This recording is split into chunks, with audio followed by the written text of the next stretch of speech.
All right, we back to the V Lounge here with the great Mr. Bernard Ducky Vaughn. I know we left off. We were talking about just the kids today, and talk a little bit about your mentoring. I know you do a lot of mentoring kids. I've seen a lot of stuff that that's just been posted that you can talk to a lot of these kids. Can you talk a little bit about that? Yeah, well, like I said, when I was coming up, Fatty Taylor looked out for me. Yeah. Took me under his wings, and he made me realize what giving back was and stuff. So yeah. But I also realized that where we come from, there's a lot of kids that were just like me. Yeah. And so some of us need more attention than others. Yeah. And so when I had Charlie Moe and Kurt them and Lil Crab and all them down at the Crab House in the camp, my thing was to make sure that they understood that it was more than just basketball. It was a life thing that I was trying to teach them, because when I was coming up, they had Jerome McDaniels and Stacy and all of us come up together. But see, some of those guys were so good that the colleges would use them. Yeah. They come in your neighborhood, they take them out to play baseball, basketball, track, or whatever. They always come in the city to get track guys, but they say they run from the police. Right. So they figure they can run from the police, they can run. Right. But anyway, what happened is that I noticed that when they got through with them, they would drop them right back off in the neighborhood with no degree, none of that. Yeah. And see, they come back to that, and then see, when I was coming up, heroin was real prevalent. Right. So it wasn't nothing to walk up 58th Street in the alley, go to school, and somebody be overdosed in the alley and stuff like that.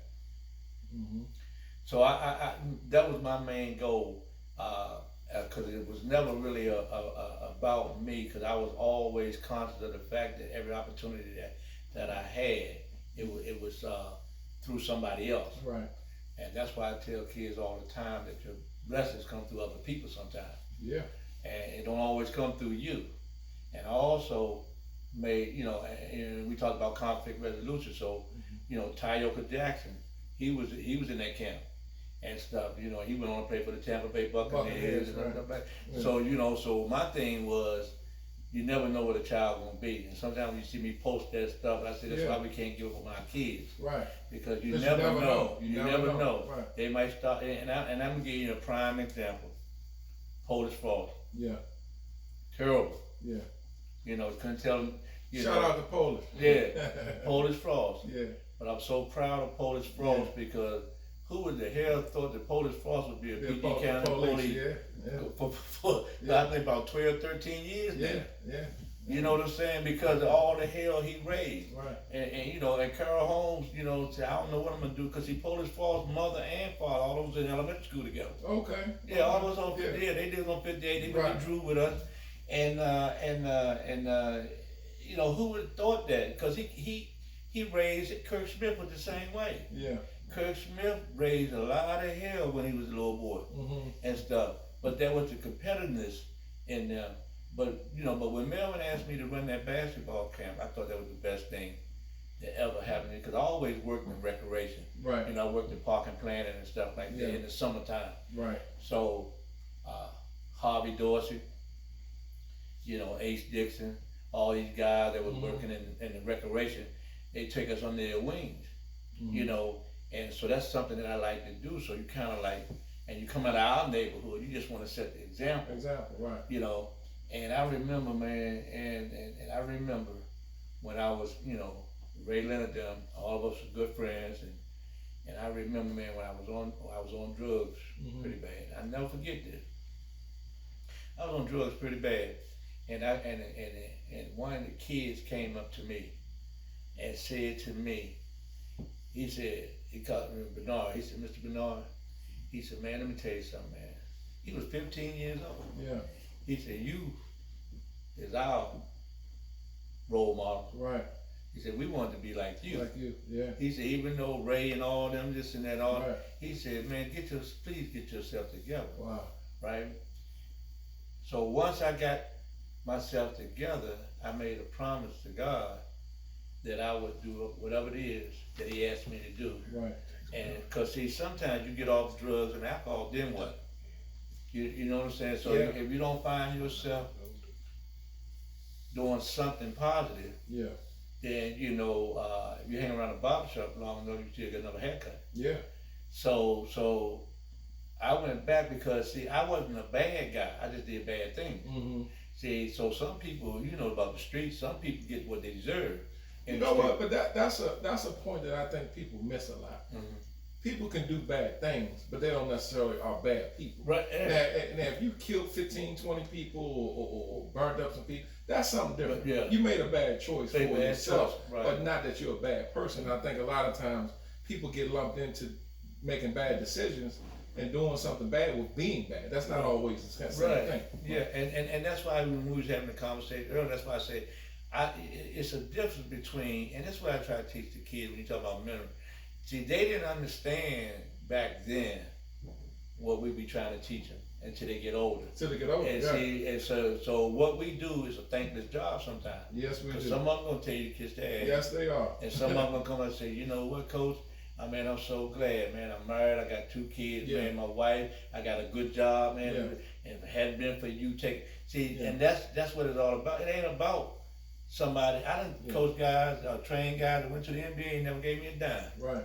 Played overseas, they never gave me a dime. Right. But it wasn't about that for me. Right. So the thing is that I began to realize. So I asked God. I said, and I shared this today with the guys, man, and I told me and Jeff went for a walk one day, and I told Jeff, I got a pacemaker here. Mm-hmm. See, so I had died. Yeah. I had died. I was literally dead on the table at Washington Hospital 2 months ago. Wow. See, when I went up to the hospital, my heart rate kept dropping. Mm-hmm. So when they told me they got to put a pacemaker in, Mm-hmm. but before they could get the pacemaker in, I was gone. I flatlined. Man. Right. So when they came back, I didn't know it, but the doctor said, "Man, you okay?" And I said, "Yeah, I'm okay. Why wouldn't I be okay?" He said, "Because you was gone, Yeah. and we didn't think we were gonna get you back." Wow.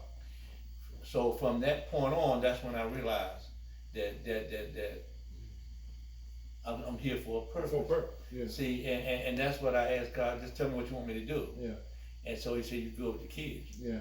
Could keep seeding into the kids, Right. and stuff like that, because a lot of them going astray, Yeah. and a lot of killings going on and stuff like that, and because we not teaching them, and see, I'm not saying we're not teaching them, but how to handle certain situations, how to not pick up a gun every time you get mad at somebody, or somebody step on your brand new tennis shoes and stuff like that, or somebody call you a name in front of somebody else and you look bad. But so I realize now that this journey that I'm on now, Mm-hmm. it's a mission that was given to me by God to really do this until I leave this earth. Right. Is continue to try to sow into people in general, to give my knowledge, but especially the kids, man, because one thing about kids, and you know this, see, kids will choose you. You can't choose a kid. They will. Kids will choose you. They will. And stuff. So when Jeff bring his son out there, and I got a set of twins that come out there, Mm-hmm.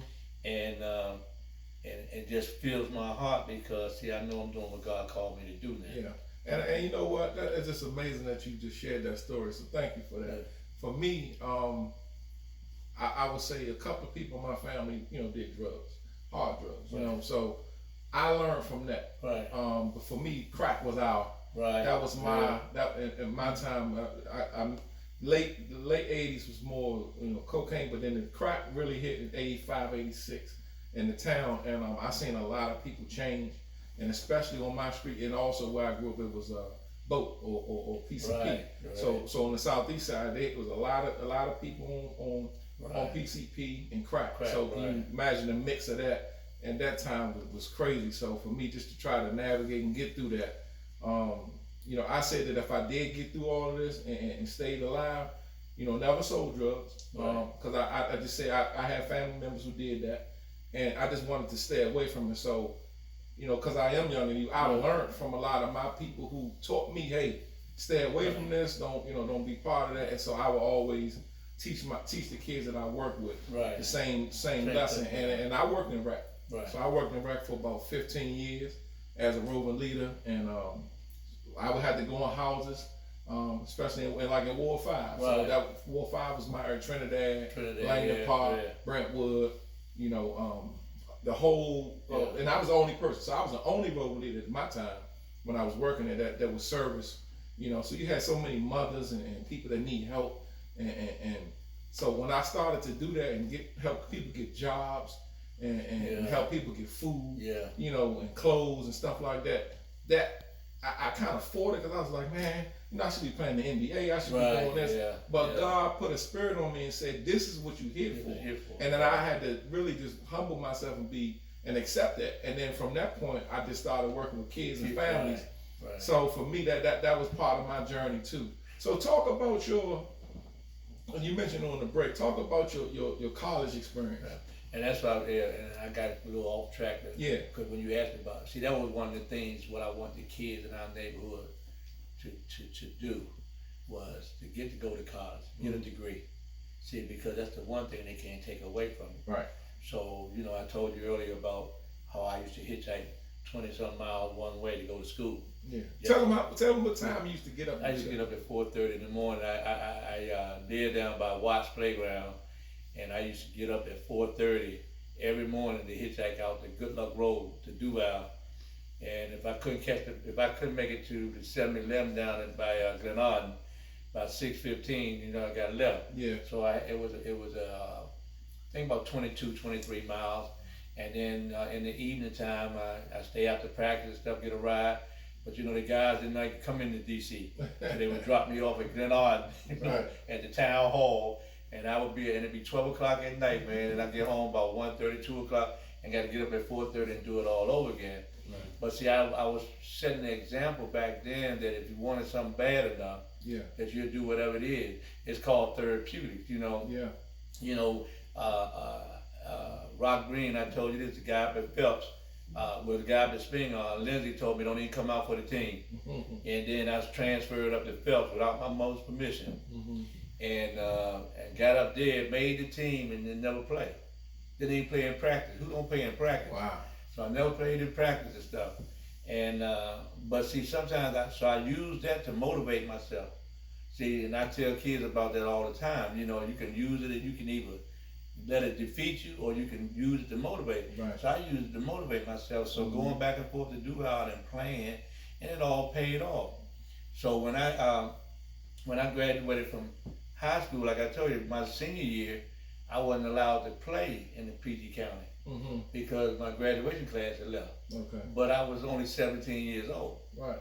And pause, because we know I went through this last week. My last show about this 5th year, that kind of stuff. Yeah. So, in your case, you 17, and you didn't even get a chance to play your senior year. I didn't get a chance, not up here. So, people that's so-called experts, is that fair to somebody that has the talent or just the wherewithal that he did, not even be able to play at 17 years old? 17 years old. And see, the thing is, they had a 4-year rule, right? And they had the age. But see, when I was just 17, my birthday didn't come to the next year. So you had the age. I had the age. Was good. Okay. And I don't know, they got this cat named Buzz Braden that made all met with the Springbrook. But anyway, he used to